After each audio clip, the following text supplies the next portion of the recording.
everyone, welcome back to our channel for my 36-week pregnancy update. For those of you that are new, my name is Jess and this is going to be our first baby, our sweet rainbow baby girl who is due March 8th. So today I'm going to give you my update for this week, including my pregnancy symptoms and cravings, as well as what baby's development was like this week. I had a doctor's appointment this week as well, so I will be talking about that. So let's go ahead and jump right into it. So this week, the baby is the size of a stalk of celery. That is so long. Oh my goodness, she is almost here. So I will actually be 37 weeks on Friday. So by the time you guys are seeing this video, baby girl will actually be considered full term, which is just amazing to me that she could come any day. So she is getting big, she is almost full term, and I just can't wait to meet her. So this week I did put on a few pounds. So I have actually gained between about 32 and 33 pounds since the beginning of my pregnancy. So I'm right on track with that. If you watched last week's update, you know that I've had a lot of pelvic pressure and lightning crotch, I guess is what they call it, recently, and that has continued into this week. So I have been doing a lot of cleaning and organizing, so I have been on my feet quite a bit, which is contributing to a lot of that pelvic pressure because it's kind of pulling everything down to sit on my pelvis, and I can definitely feel it. So like I mentioned last week, I feel like baby girl is starting to drop a little bit. I don't think she's dropped completely yet because she still seems to be pretty high up. Maybe she's just long or tall, and maybe her bottom and her feet are just really high up, but her head is pressing down there. I'm not really sure, but it doesn't feel to me like she's dropped completely yet. I do think she is starting to move down into my pelvis though. She is head down and she is getting ready to make her entrance into the world. So I do have some exciting news about this week. First of all, we went out to a gorgeous location in the woods and on the water, and we had our maternity photo shoot, and it was absolutely gorgeous, you guys. I cannot wait until we get those pictures back and we can share them with you. It'll just be a nice memory to have. Now I will say, walking around like that through the woods and down to the water for a couple of hours definitely gave me some pressure and pain in my pelvis, and you know, we were just doing a lot of walking, which is good, but at the same time, I was just like, whew, okay, like, let's wrap this up, even though I wanted all of these gorgeous pictures. But like I said, I cannot wait to see them, and I definitely will share those with you when I can. I will most likely put them on Instagram, so if you're not following us over there,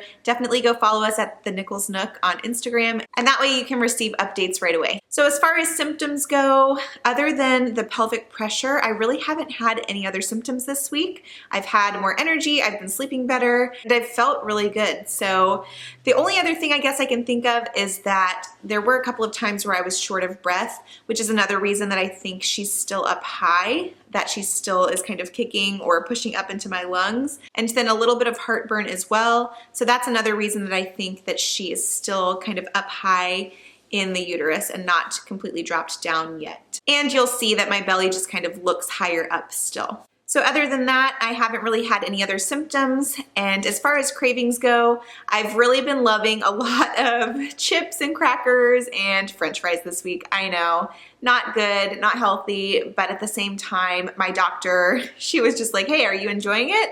And I said, absolutely, because I usually eat healthy all the time. So it's been nice to have a couple of cheat days, honestly. And then something exciting this week was that I did have a doctor's appointment, and I found out that I am actually 1 centimeter dilated already. So how exciting is that? I know that doesn't necessarily mean anything as far as timing goes, but it does feel reassuring to know that my body is starting to make those changes in order to prepare for labor and delivery.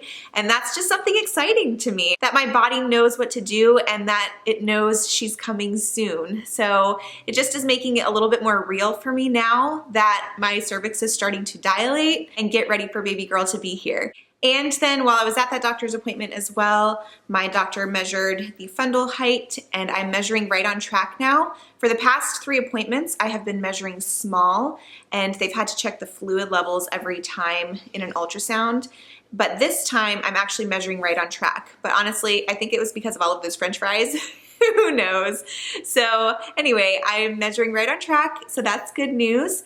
And then she did do a swab for the group B strep because that is routine anytime between 35 and 37 weeks, she said. So that's just testing for that group B bacteria that some women have. And that way, prior to delivery, the doctor knows whether or not they need to provide the mom with antibiotics. So I'm sure I'll get the results of that next week, but it was just a quick and easy swab. I don't like any kind of exams like that, but it was quick and easy, and she was really fast. This week, we also hung a lot of stuff in baby girl's nursery. We have a chandelier up in there that we used at our wedding that was above our sweetheart table. We hung her name up above her crib. So the nursery is almost done. We only have a few more final touches to put in the nursery, and then we still need to get her mattress for her crib. That is something that we don't have yet, but other than that, we really have pretty much everything done.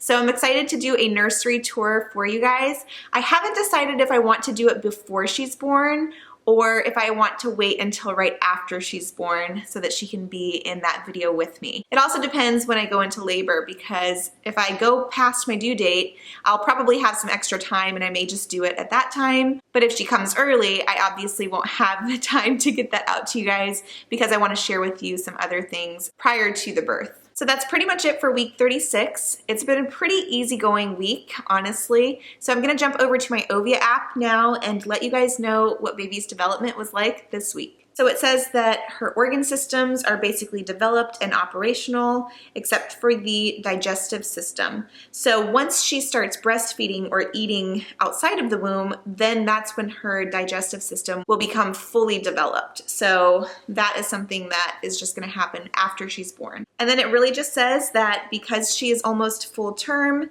that she's really just packing on some of that cute little baby fat. So that is pretty much it as far as her development goes. She is almost done and ready. All right, so last but not least, let's go ahead and jump over to my 36-week belly shot. All right, so this is my belly from the front and from the side.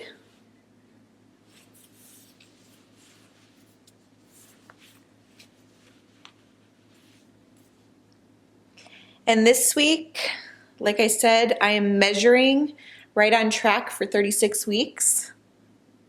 So I'm not measuring small anymore. She's right where she needs to be. And going around this way, I'm still measuring at 41.5 inches. So I hope you guys enjoyed today's update. Don't forget to click subscribe as well as that notification bell so that you don't miss our next week's update. We would love to have you join us on this journey. Thanks so much, and I'll see you guys in our next video. Bye!